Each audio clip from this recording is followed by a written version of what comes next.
सर्वप्रथम आप सभी को चैत्र नवरात्रों की हार्दिक शुभकामनाएं। 2 अप्रैल से लेकर 10 अप्रैल तक चैत्र नवरात्रे चलेंगे और मेरे संस्थान में मेरे द्वारा चैत्र नवरात्रों में नवचंडी पूजा की जाएगी।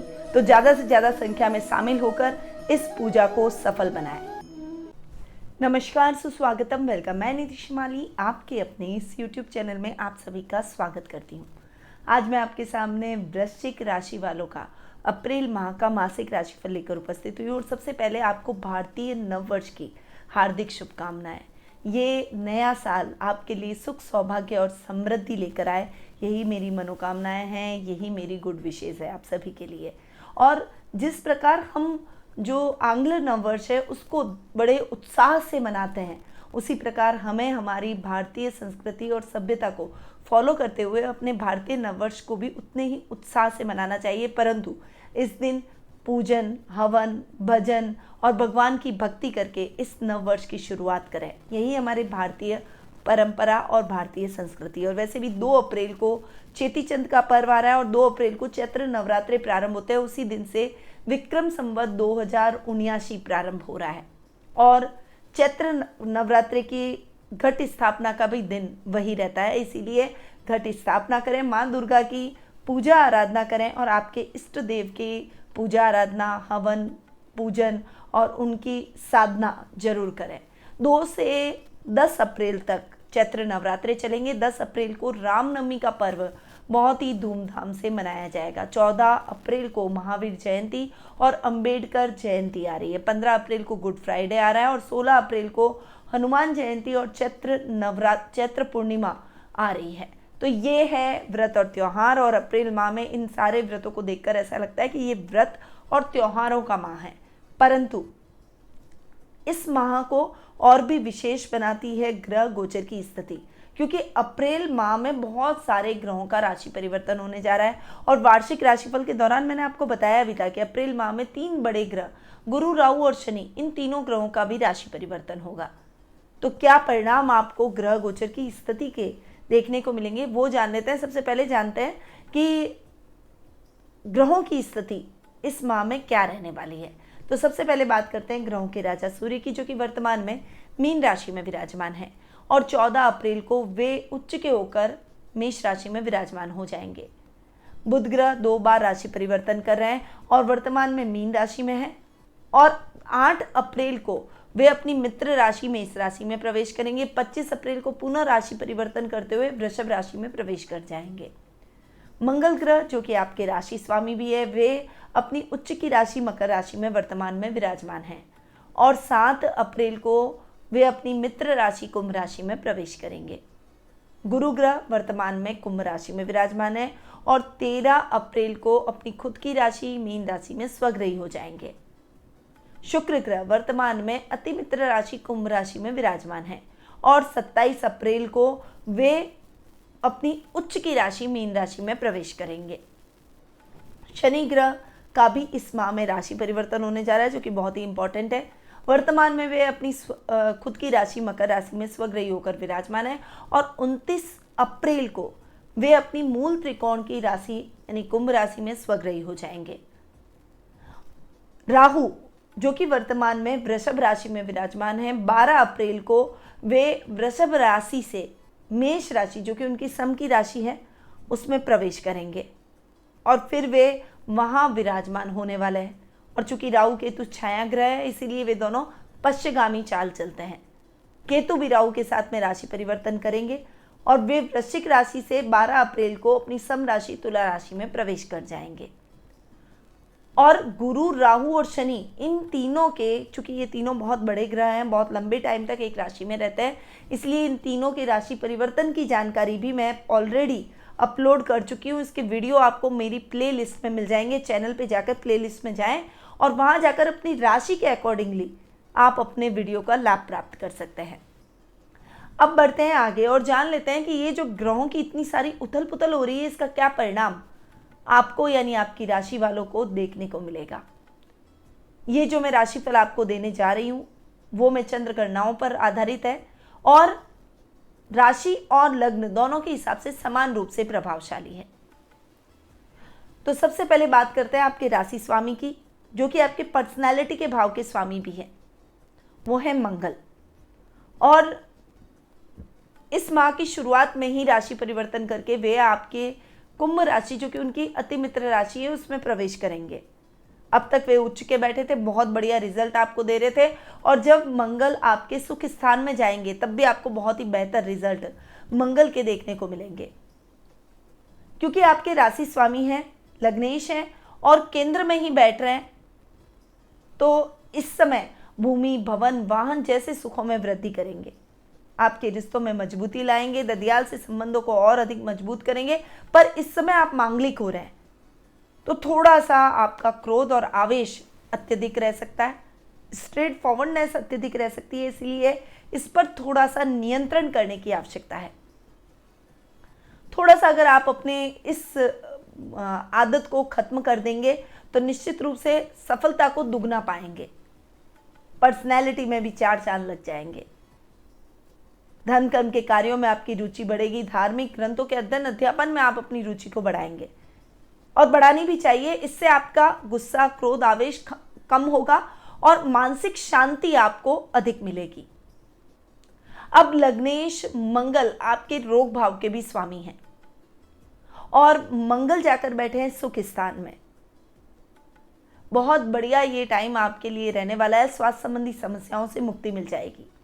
हालांकि रोग भाव में राहु और बुध बैठे हैं, जो कि नर्व सिस्टम से संबंधित, जो बीपी के मरीज हैं उनके लिए, और जो डायबिटिक हैं उनके लिए ये समय थोड़ा सा फ्लक्चुएशन से भरा हो सकता है, इसीलिए आपको अपने स्वास्थ्य का विशेष रूप से ध्यान रखना है। राहु असाध्य रोगों में तो आपको आराम देगा, परंतु संक्रमण से संबंधित समस्याओं को बढ़ा सकता है, इसीलिए उसमें भी थोड़ा सा सावधान रहें। हालांकि कोई बड़ी समस्या नहीं है, पर थोड़ा सा अवेयर रहना जरूरी है। इस समय शत्रु पक्ष परास्त होते चले जाएंगे, विरोधी जो भी कार्य करेंगे वे खुद ही उस कार्य में फंस जाएंगे। इस समय आपकी यात्राएं जो भी संपन्न होगी वो सुखद और मंगलमय रहेगी। कर्ज की स्थितियों से मुक्ति मिल जाएगी, यानी आप रिलैक्स हो जाएंगे, लोन आपका चुकता हो जाएगा। जीवन में आ रही बाधाएं और समस्याएं दूर होती हुई दिखाई देगी। अब आते हैं द्वितीय स्थान पर। द्वितीय भाव की बात करूं तो द्वितीय है गुरु, जो कि अपने से चतुर्थ जाकर बैठे, पंचम भाव में बैठे, बहुत बढ़िया बैठे। गुरु के शानदार रिजल्ट आपको देखने को मिलेंगे। वैसे भी पंचम भाव में गुरु के रिजल्ट बहुत अच्छे रहते हैं। संतान की तरफ से शुभ समाचार प्राप्त होंगे। वहीं ये समय कुटुंब से भी आपको बहुत अच्छी बॉन्डिंग और रिस्पेक्ट दिलवाएगा। आपकी मान सम्मान प्रतिष्ठा में वृद्धि होगी। समाज में आपको सम्मानित किया जा सकता है। वाणी से आप सबको मोहित करते हुए नजर आएंगे। मैंने आपको बोला बस आपकी जो आदत स्ट्रेट फॉरवर्डनेस, आवेश की है, वो कम कर दीजिए, तो निश्चित रूप से ये विकार खत्म होते ही आपकी पर्सनैलिटी और भी अधिक निखर कर आएगी। वहीं इस समय अगर आप शिक्षण व्यवसाय से जुड़े हुए हैं, कला के क्षेत्र से जुड़े हुए हैं, साहित्य के क्षेत्र से जुड़े हुए हैं, तो निश्चित रूप से आपकी प्रसिद्धि चरम पर रहेगी, यानी आपकी प्रसिद्धि में चार चांद लगेंगे। गुरु स्वग्रही हो रहे हैं, अपने ही घर में बैठ रहे हैं, तो टीचर्स के लिए, लेक्चरर्स के लिए ये समय बहुत ही बढ़िया प्रमोशन का, सक्सेस का, अच्छी ग्रोथ का, मनचाही ट्रांसफर का रहेगा। अब गुरु आपके द्वितीय होने के साथ साथ आपके पंचमेश में है और पंचम भाव में स्वग्रही हो रहा है। जो युगल दंपत्ति, जो नव दंपत्ति या फिर चाइल्ड प्लानिंग करने वाले हैं, जो सेकंड चाइल्ड की प्लान कर रहे हैं, या फिर आप अपने जीवन में संतान सुख से वंचित है, तो अब प्रयास कीजिए, आपके संतान प्राप्ति में आ रही बाधाएं दूर हो जाएगी। गुरु और सूर्य की युति हो रही है, इसीलिए तेजवान पुत्र मिलने की संभावना प्रबल है। इस समय संतान से संबंधित जो चिंताएं आपके मन में चल रही थी वो भी दूर हो जाएगी। वहीं आध्यात्मिक भाव आपके अंदर अधिक रहेंगे। घर में आप धार्मिक अनुष्ठान की रूपरेखा बना सकते हैं, पारिवारिक सदस्यों के साथ कोई धार्मिक यात्रा पर जा सकते हैं। पूजन, भजन, कीर्तन, भक्ति आपके अंदर समाहित होगी। धार्मिक ग्रंथों के अध्ययन अध्यापन में आपकी रुचि और अधिक बढ़ेगी। यानी ये समय आपको आध्यात्मिक भावों से जोड़ेगा, उसमें वृद्धि करेगा। जो बच्चे मैनेजमेंट की पढ़ाई कर रहे हैं उनके लिए भी ये समय बहुत बढ़िया रहेगा। छात्रों के लिए ये समय शानदार परिणाम वाला रहेगा। यानी आप अपने लक्ष्य को जरूर अर्जित करेंगे और परिणाम अपने मन मुताबिक पाएंगे। आपका मनोबल भी बढ़ा हुआ रहेगा, पर ओवर कॉन्फिडेंट ना हो, ये ध्यान रखिए। अब आते हैं तृतीय स्थान पर। देखिए, तृतीय स्थान के स्वामी यानी पराक्रम भाव के स्वामी है शनि, जो कि पराक्रम भाव में स्वग्रही होकर बैठे हैं। बहुत बढ़िया बैठे हैं शनि, आपके पराक्रम को बढ़ा रहे हैं, भाई बहनों के साथ में आपकी ट्यूनिंग को और अधिक बेहतर कर रहे हैं। और जब महीने के लास्ट में शनि आपके सुख स्थान में जाएंगे तो भाई बहनों से अच्छा लाभ प्राप्त करेंगे। राजनीति में अटके काम निर्विघ्न संपन्न हो जाएंगे। सामाजिक मान सम्मान में बढ़ोतरी होगी। यश, कीर्ति, ख्याति चारों तरफ फैलेगी। मेहनत और लगन से आप सम्माननीय पद को हासिल करेंगे। अच्छी ग्रोथ, प्रमोशन होना, आपके फेम में वृद्धि होना, ये सभी परिस्थितियां आपको उस समय देखने को मिलेगी। अब शनि आपके तृतीय के साथ साथ सुखेश भी हैं, यानी चतुर्थ भाव के भी स्वामी हैं, जो कि आपके सुखों में वृद्धि करेंगे, आपकी लग्जरी में वृद्धि करेंगे, सुख सुविधा के साधनों को बढ़ाएंगे, परिवार में एक तालमेल और सामंजस्य को बढ़ाएंगे। और चूंकि शनि 29 अप्रैल को आपके सुख स्थान में स्वग्रही हो जाएंगे, मूल त्रिकोण की राशि होने के साथ साथ शनि सच नामक महापुरुष योग भी बनाएंगे। तो निश्चित रूप से जो प्रॉपर्टी से संबंधित क्रय विक्रय में बाधा आ रही थी वो दूर हो जाएगी। नए घर का सपना पूरा होगा। यदि प्लॉट ले रखा है, काफी टाइम से आप सोच रहे हैं कि घर बना है पर बन नहीं रहा है, किसी न किसी कारण से अटकाव है, तो वो अटकाव की स्थितियां अब खत्म हो जाएगी। घर शुरू हो जाएगा। और आप सोच रहे हैं कि पैसा कैसे जुटाएंगे, कैसे पैसे की, तो पैसा की आवक भी शुरू हो जाएगी। यानी सुखों में शानदार वृद्धि आपको देखने को मिलेगी। घर में लग्जरियस आइटम की खरीदारी हो, अपनी लग्जरी पर आप अगर कुछ व्यय कर रहे हो, नए कपड़ों की खरीदारी हो, ज्वेलरी की खरीदारी हो, प्रॉपर्टी की खरीदारी हो, इन सभी कार्यों में आपको अच्छी सफलता मिलेगी। तो ये समय आपको नई ऊंचाइयों पर लेकर जरूर जाएगा, इस बात को ध्यान रखिएगा। अब आते हैं सीधा आपके सप्तम भाव पर। और सप्तम भाव के स्वामी है शुक्र, जो कि लग्नेश के साथ में युति करके आपके सुख स्थान में बैठे हैं। बहुत शानदार युति ये हो रही है। शुक्र मंगल की युति ये आपके सुखों में वृद्धि करेगी। हालांकि मंगल और शुक्र जब भी बैठते हैं तो थोड़ा सा दाम्पत्य जीवन को डिस्टर्ब करते हैं, जीवन साथी के साथ में अंडरस्टैंडिंग को थोड़ा सा बिगाड़ते हैं। पर आप अगर अपना मैच्योरिटी लेवल बनाए रखेंगे तो निश्चित रूप से ऐसी समस्या आपके जीवन में नहीं आएगी। यह समय आपको उत्तम सफलता दिलवाएगा। लव रिलेशनशिप में है तो विवाह के योग अप्रैल माह के अंत तक आपके बनते हुए दिखाई देंगे। अगर आप किसी को प्रपोज करना चाहते हैं तो उसके लिए भी ये टाइम पीरियड बहुत शानदार रहने वाला है। लव रिलेशनशिप में आप थोड़े से और अधिक गहराई से एक दूसरे के साथ जुड़ेंगे।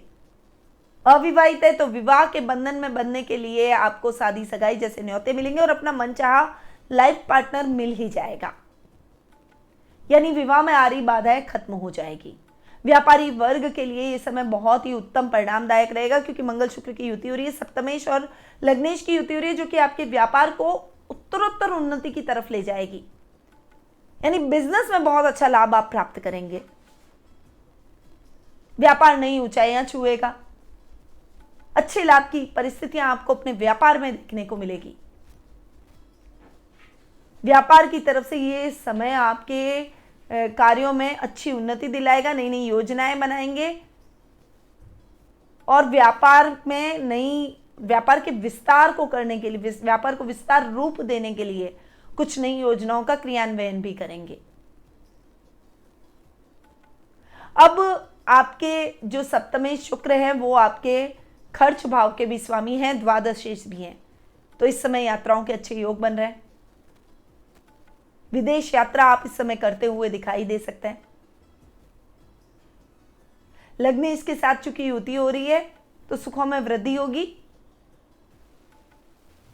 परंतु जो नौकरी पेशा लोग हैं उनको थोड़ा सा संयम रखना है।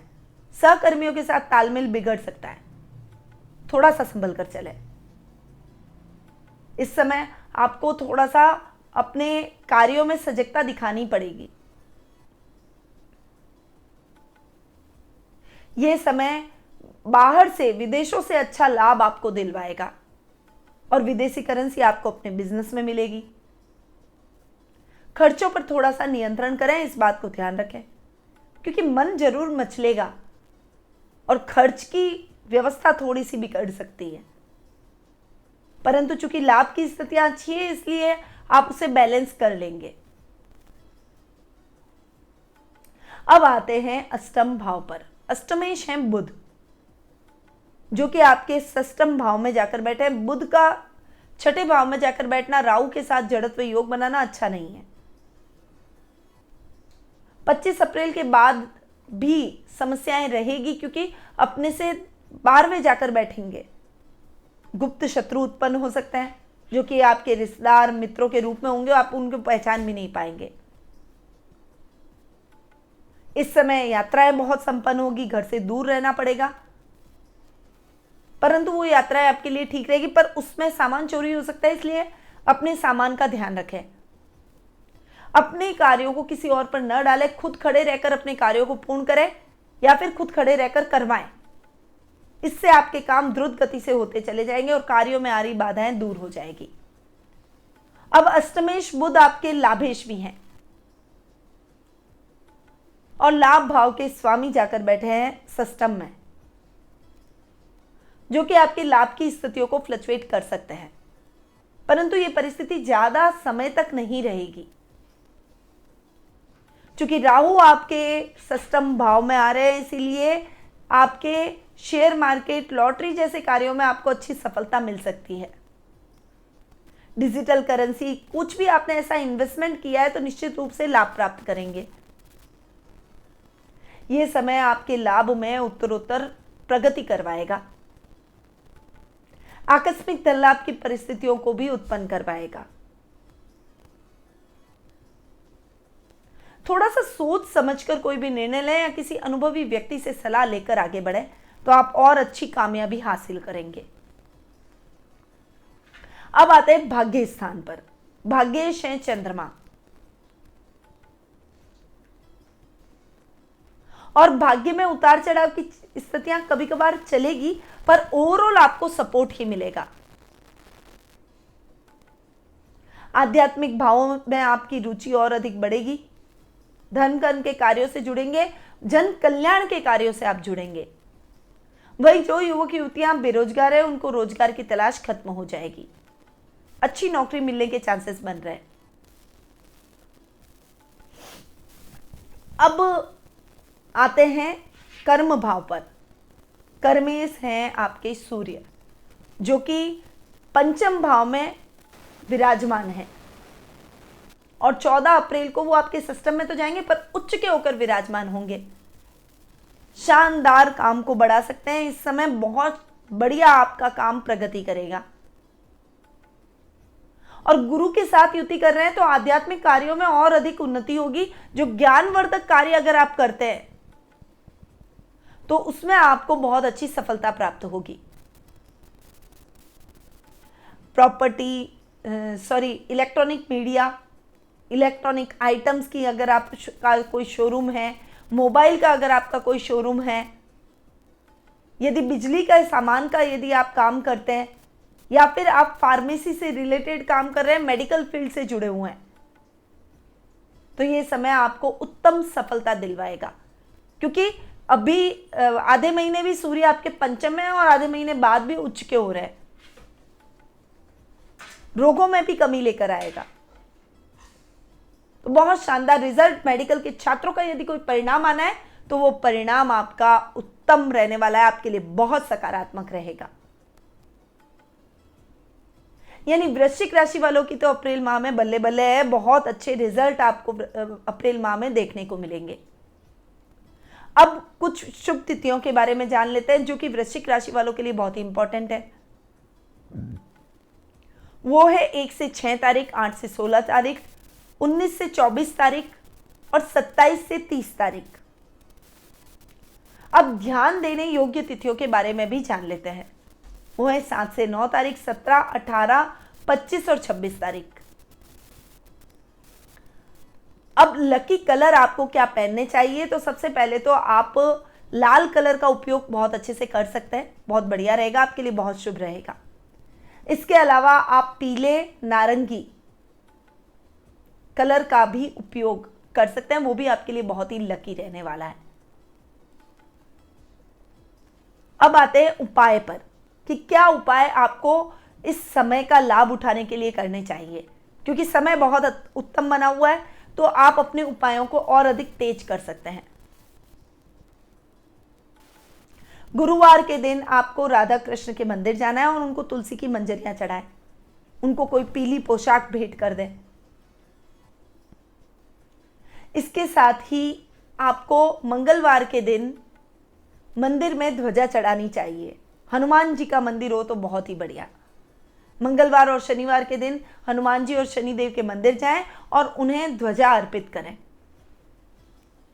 हनुमान जी को पान का बीड़ा जरूर अर्पित करें और शुक्रवार के दिन श्री सूक्त का पाठ जरूर करें। अगर आपके घर में मेरुश्री यंत्र हो तो उसके ऊपर कमलगट्टे की माला या स्फटिक माला को लपेटें और उसके सामने बैठकर आसन पर और श्री सूक्त का पाठ करें, वो आपको और भी अधिक फायदा देगा। तो इन उपायों को वृश्चिक राशि वालों को इस माह जरूर करना चाहिए। पर ये जो मैं उपाय दे रही हूँ, ये आपको गोचर के हिसाब से दे रही हूँ।